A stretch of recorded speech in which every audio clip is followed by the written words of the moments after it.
Some men wear expensive suits to hide who they are. Ethan Walker wore mud on his boots and never said a word. The Whitmore estate glowed beneath a canopy of golden string lights, perched high above the rolling Tennessee hills like a kingdom built to remind ordinary people they would never belong there. Luxury SUVs lined the circular driveway. Waiters in pressed black uniforms carried silver trays between clusters of wealthy guests laughing beneath the soft hum of country jazz drifting across the lawn. Champagne glasses clinked. Diamonds flashed beneath chandelier lights spilling from the mansion windows. And standing near the edge of it all, holding the small hand of his 8-year-old daughter, Ethan Walker looked like a man from another world. His denim jacket was clean but worn thin at the elbows. His boots still carried traces of dried dirt from the morning chores back at the farm. Beside him, little Lily Walker adjusted the ribbon in her pale blue dress and stared at the enormous house with wide, uncertain eyes. "Daddy," she whispered softly, tugging at his sleeve, "are you sure they want us here?" Ethan looked down at her, the corners of his weathered face softening. "Claire invited us," he said quietly. "That's enough." But even as he said it, he could feel the eyes. Wealthy men in pressed suits glanced at him with polite confusion. Women wrapped in silk dresses leaned closer together and whispered behind careful smiles. Nobody said anything directly. Not yet. Ethan was used to that kind of silence. The kind that judged before it spoke.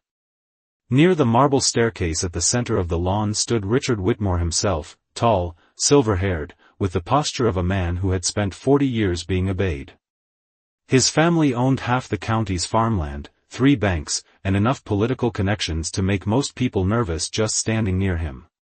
And tonight was supposed to celebrate his daughter Claire's return home after 6 years in Boston managing the Whitmore Foundation. Claire moved gracefully through the crowd in a dark emerald dress, elegant without trying, but the moment she saw Ethan standing near the garden entrance, her entire expression changed. The guarded smile disappeared. Something warmer took its place. "You came," she said softly as she reached him. Ethan nodded once. "You asked me to." Lily smiled shyly when Claire bent down and hugged her gently. For one brief moment, the noise of the party seemed to disappear. Then it happened. Lily turned too quickly and accidentally bumped the edge of a passing tray. A crystal glass slipped free. Red wine splashed across the white stone patio. The sharp crack of shattering glass echoed through the courtyard. Conversation stopped. Lily froze instantly, her face draining of color. I'm sorry," she whispered. A few guests chuckled under their breath. One woman sighed dramatically while dabbing her dress with a napkin. Ethan immediately knelt beside his daughter. "It's okay," he said calmly. "Accidents happen." But Richard Whitmore's voice cut across the silence before the little girl could breathe again. "This," he said coldly, staring directly at Ethan, "is exactly why farmers should stay on farms." The laughter this time came louder. Crueler. Claire's face tightened instantly. "Dad, no," Richard interrupted smoothly, lifting his glass. "Let's stop pretending this makes sense. My daughter was raised among governors, senators, business leaders." His eyes slid toward Ethan's muddy boots. "Not men who smell like livestock and diesel fuel." Ethan said nothing. Not because the words didn't hurt. But because men like him learned long ago there was no dignity in arguing with people determined not to see it. Lily slowly reached for his hand again. Ethan squeezed it gently. Quietly. Steadily. Then suddenly, from the entrance of the estate, another voice spoke. "Richard," the man called sharply. "You may want to reconsider that sentence." The crowd turned immediately. Governor Samuel Reeves had arrived. Conversations instantly shifted into nervous excitement as security stepped aside for him. But the governor wasn't smiling. In fact, the moment his eyes landed on Ethan Walker standing beside his daughter, the color drained from his face completely. His hand loosened around the crystal glass he carried. It slipped from his fingers and shattered across the stone. Silence fell over the entire Whitmore estate. Governor Reeves stared at Ethan like a man seeing a ghost walk out of fire. "Dear God," he whispered quietly. "Ethan Walker?" The silence after Governor Samuel Reeves spoke Ethan Walker's name felt heavier than the Tennessee summer air itself. Nobody moved. Nobody laughed anymore. Even the string quartet near the fountain had stopped playing mid-note. Ethan stood perfectly still beside his daughter while Governor Reeves slowly stepped forward across the stone patio, his polished shoes crunching lightly against shattered crystal. The older man's face carried something deeper than surprise. It looked like memory. Pain. Respect. "It really is you," the governor said quietly. Ethan lowered his eyes for a moment before answering. "Good evening, Governor." Richard Whitmore blinked in confusion, glancing between the two men. "Samuel," he said cautiously, forcing a laugh that sounded weaker now, "you know this farmer?" But Governor Reeves did not answer him immediately. His attention remained fixed entirely on Ethan and little Lily standing beside him in the glow of the garden lights. Lily squeezed her father's hand tighter. She could feel the shift in the air even if she did not understand it yet. Governor Reeves finally knelt slightly to meet her eyes. "You must be Lily," he said gently. The little girl nodded shyly. "Yes, sir." A faint smile touched the governor's face. "Your father used to talk about you like you were the greatest thing God ever gave him." Ethan's expression tightened almost invisibly. Claire noticed it immediately. So did the governor. Around them, the wealthy guests exchanged uneasy glances. They had expected humiliation tonight. Not reverence. Not this strange silence settling over the estate like fog rolling through low hills before dawn. Governor Reeves rose slowly. "Ethan," he said softly, "I have not seen you in almost 9 years." Ethan nodded once. That was the plan. Richard Whitmore frowned harder now.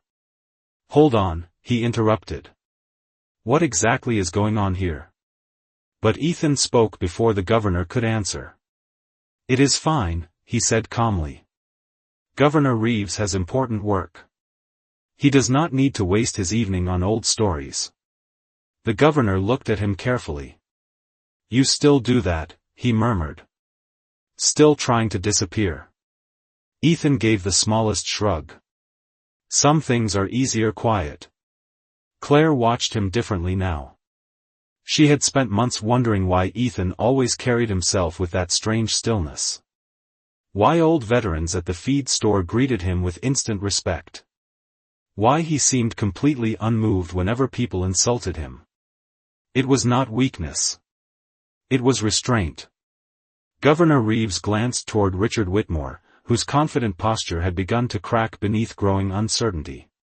"Richard," he said evenly, "there are men in this country who spend their whole lives trying to become honorable. Ethan Walker was already honorable long before most of us ever learned the word." The guests fell silent again. Ethan shifted slightly uncomfortable beneath the attention. "Governor," he said quietly, "please." But Reeves shook his head. "No. You spent years protecting people who never even knew your name. I think you have earned one uncomfortable evening." Ethan looked away toward the dark fields beyond the estate. Fireflies flickered across the distant grasslands like drifting lanterns. Somewhere far below the hill, thunder rolled softly across the countryside. Claire stepped closer to him. "Ethan," she whispered, "why did you never tell me?" His answer came after a long pause. "Because none of it mattered anymore." Lily looked up at him. "Daddy?" she asked softly. Ethan's weathered expression softened instantly as he knelt beside her. "Yeah, sweetheart? Did you do something bad?" The question cut through the silence sharper than any insult earlier that night. Several guests lowered their eyes in shame. Ethan gently brushed a strand of blonde hair behind Lily's ear. "No, baby," he said softly. "I just did my job a long time ago." Governor Reeves stared at him for another quiet moment before speaking again, his voice lower now, heavier with memory. "No," he said. "You did far more than that." Rain began falling lightly over the Whitmore estate not long after Governor Reeves spoke those words, soft drops tapping against champagne glasses and linen tablecloths like the night itself was trying to quiet the room. Nobody returned to their conversations. Nobody reached for the music again. The energy had changed too deeply for that. Ethan Walker stood near the edge of the terrace beneath the long wooden awning overlooking the dark Tennessee hills while Lily leaned sleepily against his side, her small fingers wrapped around his rough calloused hand. Claire remained beside them now, no longer caring who noticed. Across the courtyard, Richard Whitmore watched the scene unfold with growing frustration. Men like Richard understood power when it arrived in polished shoes and expensive suits. But Ethan confused him. A farmer with weathered denim and an old pickup truck should not command the attention of a governor. It unsettled him in ways he could not explain. "Claire," Richard finally called sharply, a word. She looked toward her father but did not move immediately. Ethan noticed the hesitation in her eyes. "Go ahead," he said gently. "It is okay." Claire studied him for a second longer before following her father into the grand dining room just inside the mansion. The moment the doors shut behind them, Richard's expression hardened completely. "Tell me this ends tonight," he said coldly. Claire stared at him in disbelief. "You cannot be serious." "I am completely serious." He lowered his voice further. "Do you understand what people in this town are already saying? You are Richard Whitmore's daughter. You were raised for more than some struggling farmer barely keeping his land alive." Claire crossed her arms tightly. "You do not know him." "I know enough," Richard snapped. "A widower with debt, an old tractor, and no future is not the man for you." Claire felt anger rising now, but beneath it sat something else. Hurt. "Do you know what I see when I look at Ethan?" she asked quietly. Richard scoffed softly. "A project?" "No," she answered. "Peace." That single word seemed to irritate him even more. Richard moved toward the large rain-streaked windows overlooking the property. "You are mistaking silence for strength," he muttered. But Claire shook her head slowly. "No. You are mistaking kindness for weakness." Outside, Ethan sat carefully on one of the wooden benches beneath the awning while Lily rested her head against his shoulder. Governor Reeves stood nearby speaking softly with two state security officers before eventually dismissing them with a wave. The older man walked back toward Ethan carrying two steaming cups of coffee from inside the house. He handed one over quietly. "Still take it black?" Ethan accepted the cup with a faint nod. "Some habits stay." The governor smiled tiredly. "You disappeared so completely I honestly thought I would never see you again." Ethan looked out toward the distant fields swallowed by rain and darkness. "That was the idea." "And the farm?"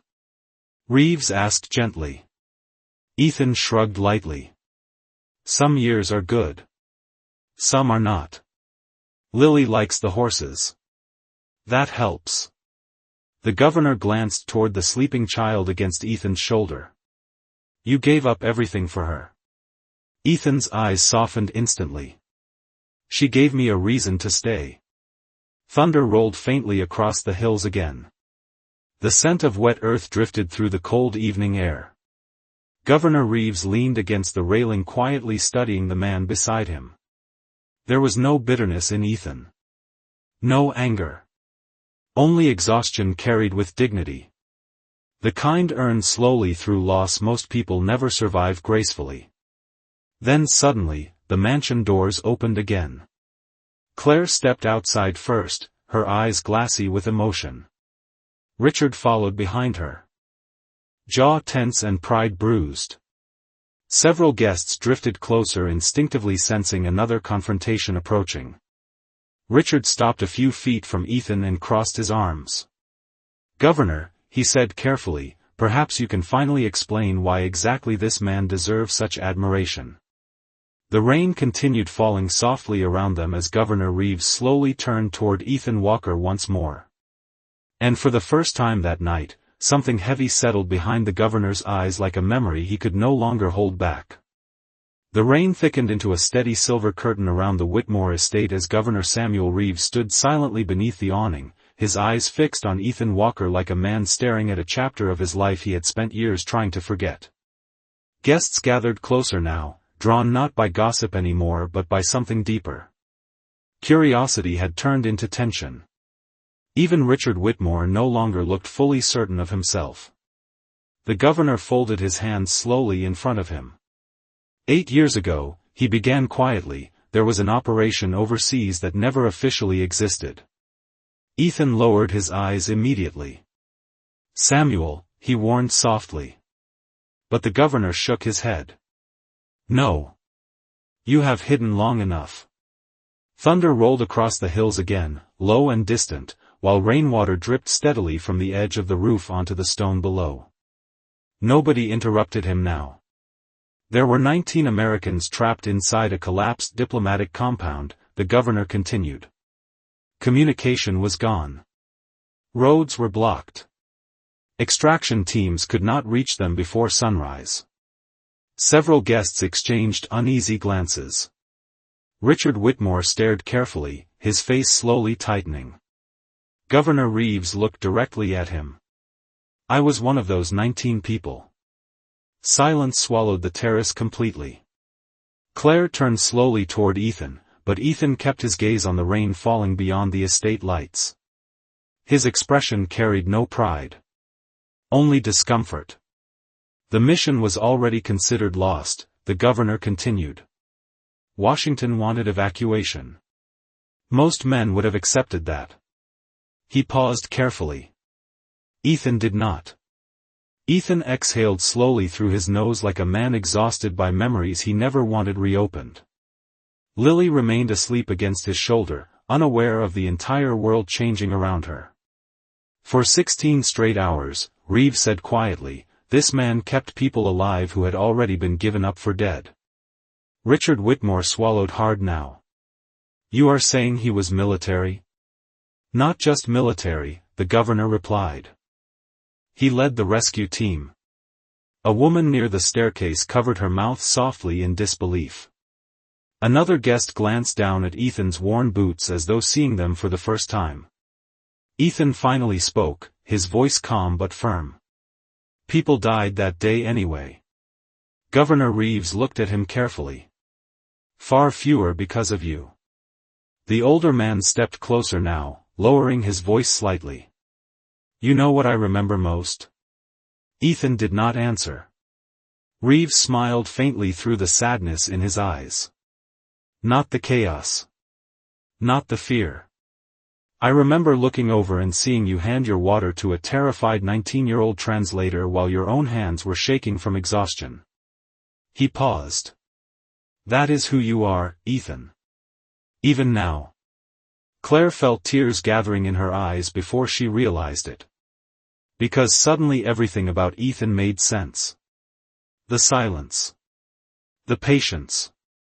The sadness he carried without complaint. Men broken by ego usually became loud. Ethan had become gentle instead. Richard Whitmore crossed his arms tightly as though trying to hold together a version of reality slipping away from him. "Then why is he here?" he asked carefully. "Why disappear to some farm if he was all those things?" Ethan's jaw tightened slightly for the first time all night. Governor Reeves glanced toward him before answering quietly. "Because sometimes the strongest men get tired of surviving everybody else's battles." Rain tapped softly against the wooden beams overhead. Somewhere inside the mansion, the grandfather clock chimed 10 slow times through the silence. Reeves continued carefully. After his wife passed away, Ethan resigned everything. Medals. Promotions. Public recognition. Interviews. He refused all of it. Claire whispered softly, almost to herself, why? Ethan finally looked up then. Not at the governor. Not at Richard. At Lily. Because she needed a father more than the world needed another soldier. The word settled over the terrace like sacred weight. No one spoke afterward. No one laughed anymore. Even Richard Whitmore seemed smaller somehow, standing there beneath the expensive lights, while the quiet farmer he mocked sat beside a sleeping little girl carrying more dignity than anyone else in the room. The storm settled deeper over the Tennessee hills as the guests slowly drifted back beneath the glowing chandeliers inside the Whitmore mansion, but the warmth of the estate no longer carried the same confidence it had earlier that evening. Something had shifted too completely. Conversation stayed quieter now. Careful. Respectful. Ethan Walker remained outside beneath the covered terrace for a few moments longer, gently adjusting the blanket around Lily as she slept against him. Rainwater shimmered across the stone paths below while distant lightning flickered silently beyond the dark rolling fields. Governor Samuel Reeves stood beside him with folded arms. You know, they are all looking at you differently now, the governor said quietly. Ethan gave a faint tired smile. That is exactly what I was hoping to avoid. Reeves let out a soft breath through his nose. Still humble. Even after everything. Ethan stared out into the rain. Humility gets easier when life takes enough from you. The governor fell silent after that because there was nothing honest to say against grief like Ethan's. A few minutes later, Claire stepped carefully through the terrace doors holding a folded towel and a warm cup of cocoa. She knelt beside Lily first, brushing damp blonde curls gently away from the little girl's face before offering the drink to Ethan. She likes marshmallows in hers, Ethan said softly. Claire smiled faintly. I remembered. Their eyes met for a brief second, longer than either intended. There was no performance left between them now. No pretending. Only quiet understanding. Inside the mansion, however, Richard Whitmore stood near the fireplace gripping a glass untouched in his hand while several business associates whispered nearby. His pride had taken a wound tonight that expensive suits and political friendships could not easily cover. He glanced toward the terrace again where Claire sat beside Ethan, and something bitter twisted behind his expression. A wealthy ranch owner beside him finally muttered under his breath, "You never mentioned your daughter was seeing a decorated war hero."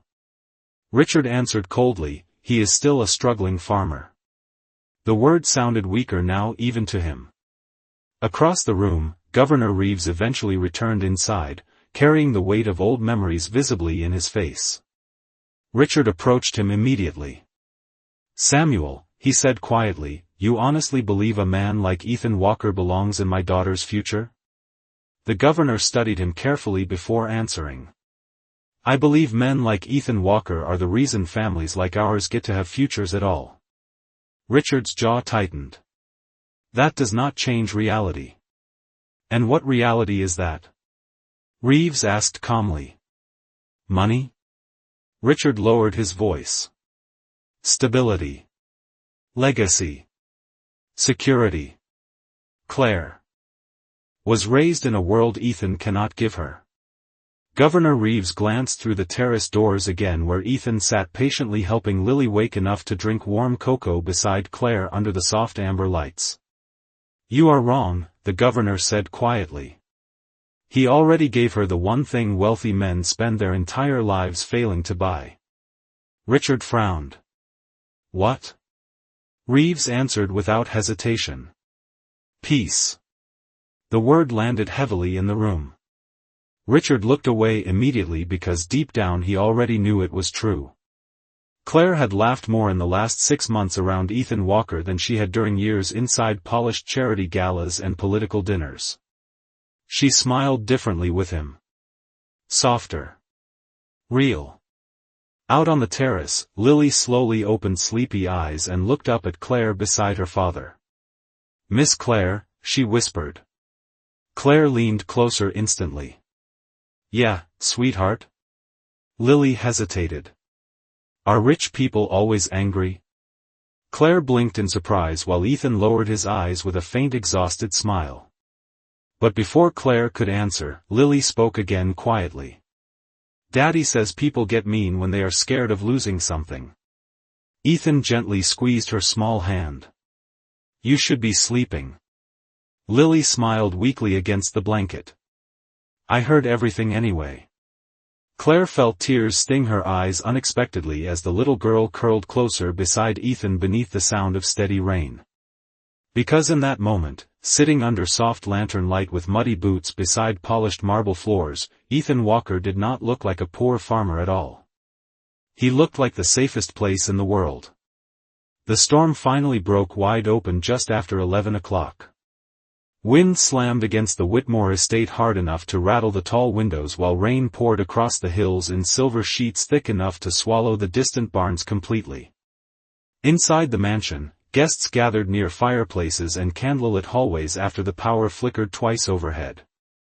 Nervous laughter drifted through the grand dining room, but the evening no longer felt elegant. It felt unsettled. Like something bigger than pride had arrived at the estate. Ethan Walker stood near the entrance hall helping Lily into her raincoat while Claire searched for extra blankets from a nearby closet.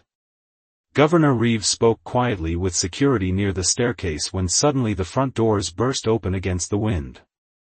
One of the ranch hands stumbled inside drenched from head to toe, breathing hard.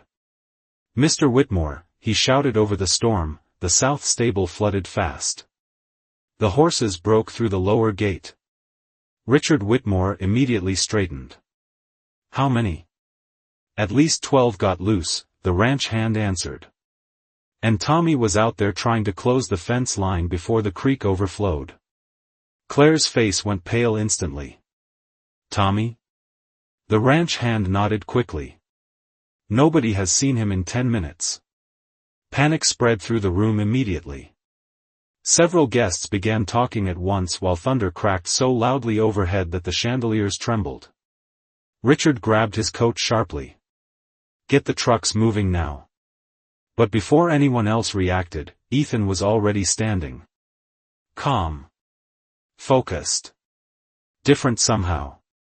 He handed Lily's blanket gently to Claire. Keep her inside, he said quietly. Claire grabbed his arm immediately. Ethan, the creek floods fast during storms. He looked at her for one brief second, and suddenly the noise around them seemed to disappear. I know. Then he was moving. Fast but controlled. Not frantic. Not reckless. Purposeful. Governor Reeves watched the transformation happen in real time. The quiet farmer vanished. Something older stepped forward in his place. Ethan pulled on his weathered jacket and turned toward the ranch hands near the doorway. How long ago did Tommy head out? Maybe 15 minutes. Which direction? South Ridge fence line. Ethan nodded once already calculating everything in his head. Rainfall. Distance. Terrain. Wind. He said calmly pointing toward 2 ranch workers, take the east trail and keep the horses away from the creek. Do not chase them downhill.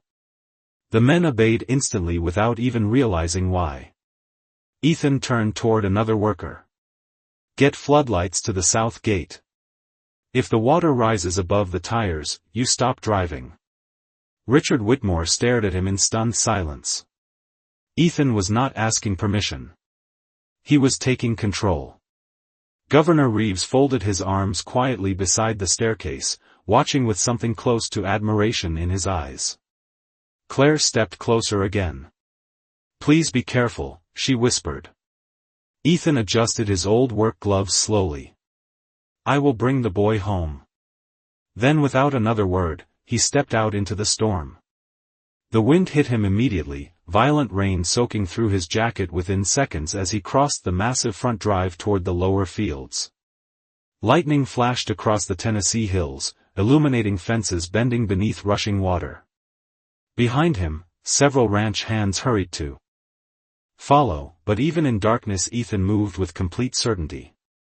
Inside the mansion, silence settled over the guests once again. Richard Whitmore stared through the rain-covered windows watching Ethan disappear into the storm while Governor Reeves stood beside him quietly. "You see it now," the governor said softly. Richard did not answer. He could not. Because for the first time all night, he understood something uncomfortable. Men who spent their lives chasing power often collapsed when chaos arrived. But men like Ethan Walker became calm inside it. Minutes later, Claire stood near the front doors clutching Lily close while thunder rolled endlessly across the hills.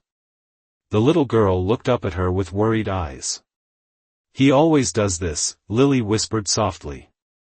Claire looked down. "Does what?" Lily tightened the blanket around herself. "Runs toward scary things while everybody else runs away." Rain hammered the Tennessee countryside so hard the world beyond the Whitmore estate looked almost swallowed whole by darkness. Mud churned beneath truck tires as floodlights cut thin white beams across the soaked lower fields. Wind bent the trees violently near the creek line while frightened horses cried somewhere beyond the storm. Ethan Walker moved through the chaos with steady precision, his boots sinking into wet earth as ranch hands struggled to keep up beside him. "Spread wider," he called calmly over the wind. Tommy would have looked for higher ground once the water rose. One of the workers pointed toward the flooded fence line. The creek already crossed the trail. Ethan scanned the terrain once, quick and sharp. Then he is trapped somewhere uphill. Lightning flashed overhead, illuminating Ethan's face for a split second. Focused. Controlled. Unshaken. Back at the mansion, Claire stood near the front windows unable to look away from the storm.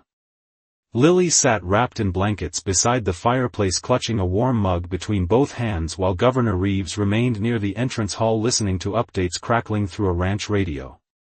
Richard Whitmore paced near the staircase, tension finally replacing arrogance entirely. Then suddenly the radio burst alive again with static. "We found the horses," a voice shouted through the interference. But no sign of Tommy yet. Claire closed her eyes briefly. Richard muttered under his breath, frustrated and helpless. Governor Reeves remained still. "Trust Ethan," he said quietly. Richard looked toward him sharply. "How can you sound so calm?" Reeves answered without hesitation. "Because I have seen him walk people out of worse storms than this." Out near the South Ridge, Ethan climbed carefully over a partially collapsed fence while water rushed through the lower pasture below like dark moving glass. One ranch hand slipped slightly in the mud behind him. Ethan immediately caught the man's arm before he fell. "Easy," he said firmly. "Stay focused." Then he stopped suddenly. Completely still. The others froze too. Beneath the howl of the storm came something faint. A distant voice. "Help." Ethan turned instantly toward a cluster of trees near the overflowing creek bend. "Flashlights there," he ordered. The beams cut through rain until finally they spotted him. Tommy Whitmore clung to the lower branches of a half-submerged oak tree 20 yards from shore, soaked and terrified while floodwater surged beneath him. "Mr. Ethan," the boy cried weakly. One ranch hand cursed softly under his breath. "The current is too strong." But Ethan was already pulling a heavy tow rope from the back of the truck. Calm. Efficient. Like muscle memory waking up after years asleep. "Anchor this to the fence post," he instructed. "Tight." The workers obeyed immediately. Ethan wrapped the rope securely around his waist while rain poured down his face in freezing streams. "You cannot seriously be thinking about crossing that," one ranch hand shouted. Ethan looked toward the trapped teenager trembling in the tree. "He is scared." Then he stepped into the rushing water. Back at the mansion, silence filled the grand hall except for thunder shaking the windows. Claire sat beside Lily now, holding the little girl close. "Your daddy always this brave?" Claire whispered softly. Lily shook her head slightly. He does not call it brave. What does he call it? Lily looked toward the storm outside. Doing what needs doing. Minutes passed painfully slow until finally headlights appeared climbing back toward the mansion through the rain. Several guests rushed toward the windows. Claire stood instantly. The truck doors flew open outside and ranch workers jumped out first. Then Ethan appeared carrying Tommy wrapped safely inside his own jacket while rain poured from his soaked clothes. The entire entrance hall fell silent as he stepped through the mansion doors. Tommy's mother burst into tears, rushing forward to embrace her son while Ethan simply stood there breathing steadily beneath the dripping chandelier light. Richard Whitmore stared at him speechless. Ethan looked exhausted now. Older somehow. But there was no pride in his expression.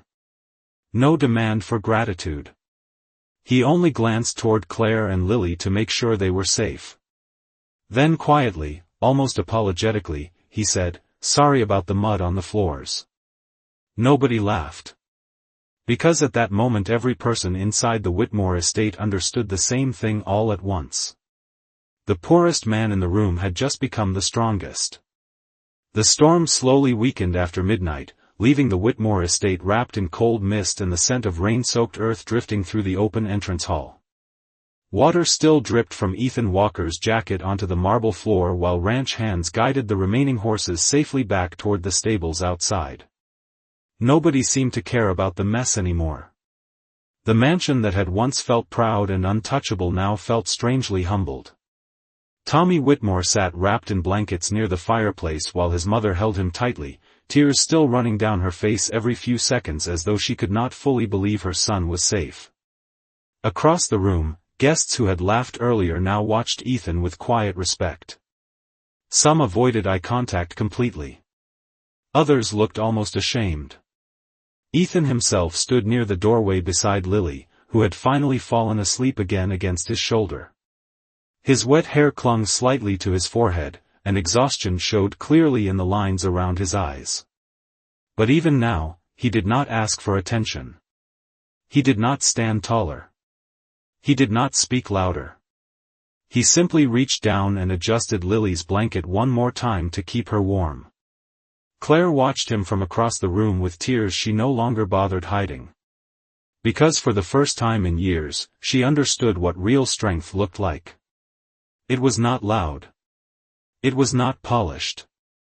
It did not arrive in expensive suits demanding admiration. Sometimes it walked quietly through storms carrying other people home. Richard Whitmore stood alone near the grand staircase staring down at the soaked farmer he had humiliated only hours earlier. The silence inside him now felt heavier than pride.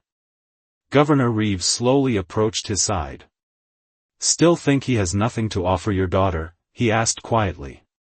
Richard swallowed hard before answering. "I was wrong."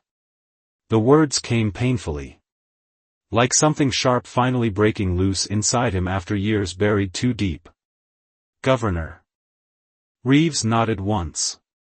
"Most people spend their lives chasing impressive men," he said softly. "Very few ever meet a good one." Across the hall, Tommy slowly stood from the couch despite his mother's protests and walked toward Ethan. The teenage boy stopped in front of him awkwardly, still shaking slightly from cold and shock. "Sir," Tommy whispered, "you came back for me." Ethan looked down at him gently. "Of course I did." Tommy frowned faintly. "But you barely even know me." Ethan gave the smallest tired smile. "That has never been the point." The room fell quiet again after those words. Because kindness like that made people uncomfortable. It reminded them how small pride could become when standing beside real character. Claire crossed the room slowly until she stood directly in front of Ethan. For a moment neither of them spoke.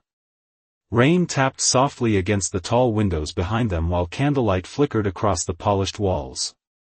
"You could have let my father keep believing you were ordinary," Claire said quietly. Ethan shook his head slightly. "I am ordinary." Claire smiled through tears. "No. You just never needed anyone to notice you were extraordinary." Ethan looked away for a second, uncomfortable again beneath praise. Claire, but she stepped closer. Do you know why I kept coming back to your farm? She asked softly. Ethan remained silent. Because every time I left, it felt like the world became loud again. Those words hit him harder than any applause could have. Lily stirred sleepily against his shoulder, then opened one eye. Daddy? Ethan immediately looked down. Yeah, sweetheart? Lily smiled faintly. Can we go home now? Ethan brushed damp hair gently from her forehead. Yeah, baby. We can go home. He turned quietly toward the front doors, ready to leave the mansion exactly the same way he entered it. Without demanding anything. Without proving anything further. But before he could take another step, Richard Whitmore finally spoke behind him. Ethan. The entire room stilled once more. Ethan turned slowly. Richard walked forward carefully, every polished step carrying the weight of swallowed pride. Then the wealthy ranch owner extended his hand toward the muddy farmer he once mocked. I owe you more than an apology, he said quietly. Ethan looked at the hand for a long moment before finally shaking it once. Firm. Simple. Graceful. And somehow that quiet gesture beneath the soft Tennessee rain said more about dignity than every speech given inside the Whitmore estate combined. Morning arrived quietly over the Tennessee hills like grace after confession. The storm had passed during the final hours before dawn, leaving the countryside washed clean beneath soft golden sunlight stretching across wet fields and wooden fences still glistening with rain. The Whitmore estate looked different now. Smaller somehow. Less untouchable. Workers moved slowly across the property repairing storm damage while horses grazed calmly again beyond the hills. But nearly a mile down the old county road, far away from marble floors and crystal chandeliers, Ethan Walker was already awake. He stood beside a broken section of fence on his farm wearing faded denim and work gloves still damp from the night before. The smell of fresh pine wood mixed with cool morning air while a rooster crowed somewhere beyond the barn. Nothing about Ethan's life looked heroic in daylight.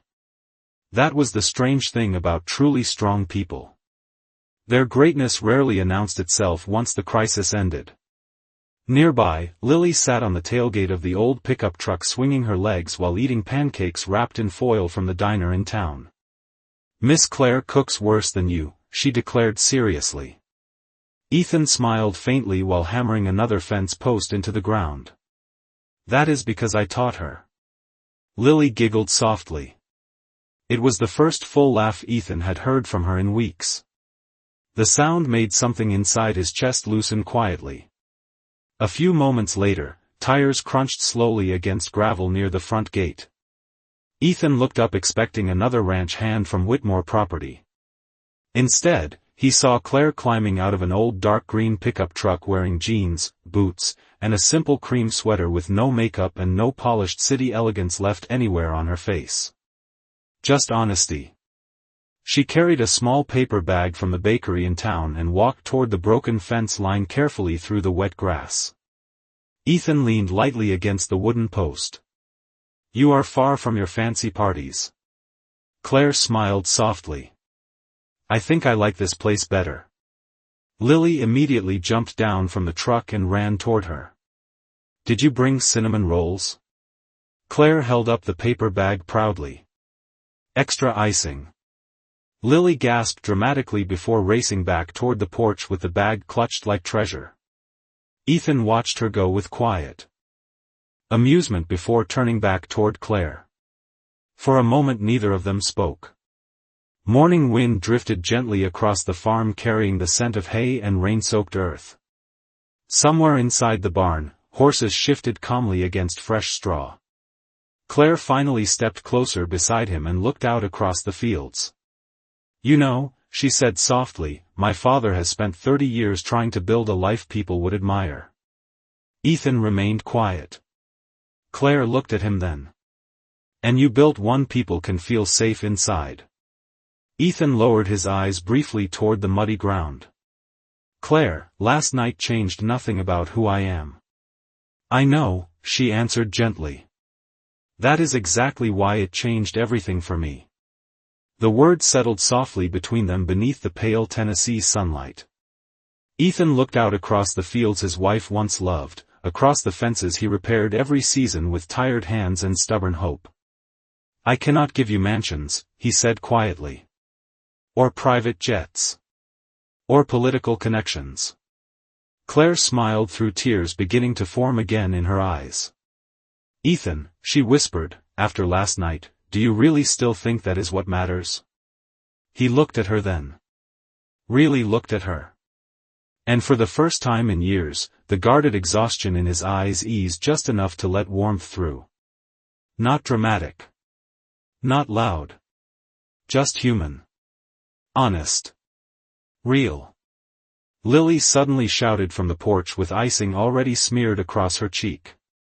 Daddy, Miss Claire said she might stay for breakfast forever. Claire laughed softly while Ethan shook his head with the faintest smile. Somewhere beyond the hills, church bells rang across the small Tennessee town while sunlight spilled over muddy boots, broken fences, and a quiet little farm that no longer felt lonely anymore. Because sometimes the strongest men are not the ones standing on stages demanding respect. Sometimes they are the ones fixing fences after storms while carrying the people they love safely home.